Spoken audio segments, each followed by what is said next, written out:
Okay mga kaprobinsyano, hindi rin pala madali ang trabaho nito kasi dapat ito nakapantay sila, di ba? Eh ngayon kasi kahit hanapan ko pa ng paraan, hindi talaga siya magpantay. Naging dahilan yan ay hindi pala siya eskwalado. Ano? Malaki yung awang dito.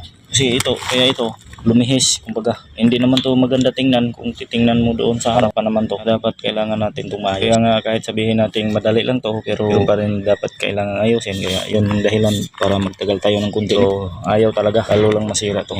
Pipilitin natin. Kasi ito, kung magtugma pa siya dito naman ang hindi.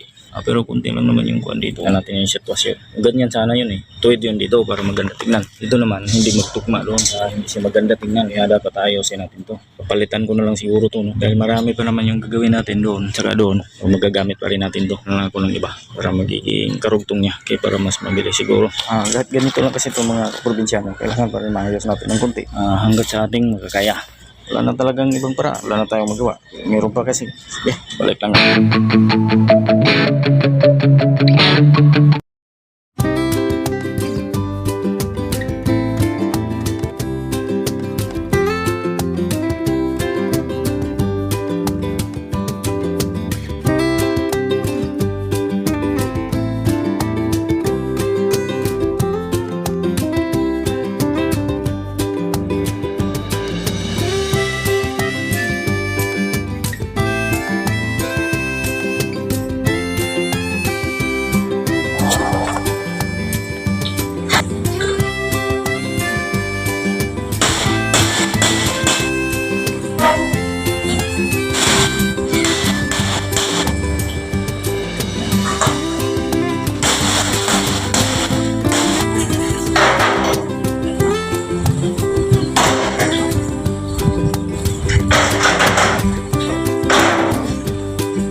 Mga kaprobinsyano, kasalukuyan natin ginagawa yung pag-repair ng bakod. Recycle lang ito mga kaprobinsyano. Lalagay ito natin dito, tulad ng nilagay natin doon.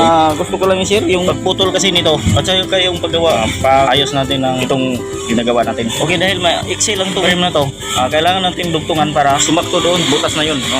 Okay, yung dating sinasabi ng amo, doon lang sa gilid tayo. Pero nakapagbigay kasi ako ng sample para na dito ko dinugtungan sa parang nagustuhan niya. Kaya ganyan lang daw ang gagawin namin. Kaya ito, gusto ko lang sabihin na pagputol nito hindi rin basta-basta magputol lang tayo. Kailangan guhitan natin, lagay sa tama para hindi siya magka-problema pagdating ng tempo, no?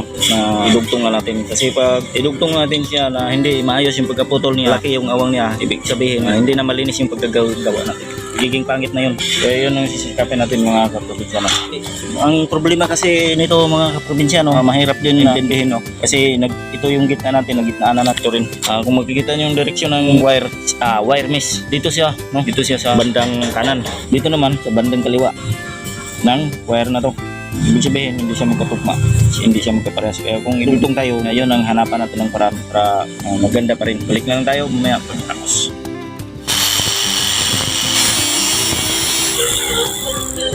Kailangan magitna talaga siya para maayos yung pagkaputol natin.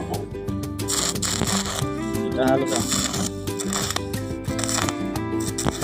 tuwid ba? Tuwid pala eh. Ito yung mahirap praktisan. Manipis siya mga kaprobinsyano. Lalo na yung sin. Ano yung winilding natin na sin? Yung mga ganyan, ay sauce. Mahirap yun building, pero mas medyo makapal-kapal na sin to. Pero pag sin by sin, sa mga beginners, mga baguhan, tulad natin, saktong-sakto talaga. Okay, balik lang tayo. Ito na naman, i-align natin to. Ito na taon. Mira natin.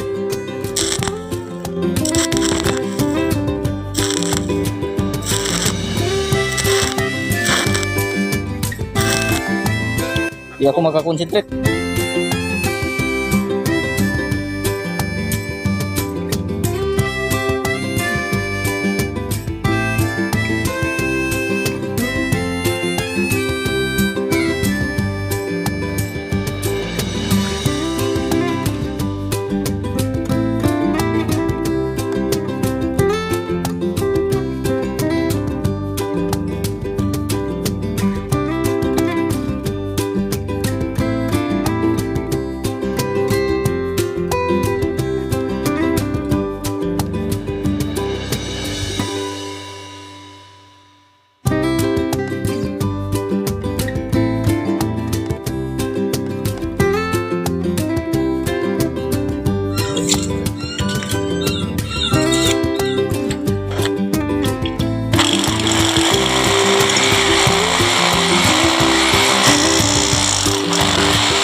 ito yung pipinturahan natin, no?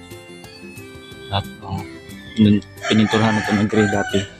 Yung din sa kabila, pero mapinturahan ulit na yung pusing ng itim. Okay. Maganda rin kasi ang itim, pintura. Yun. Itim.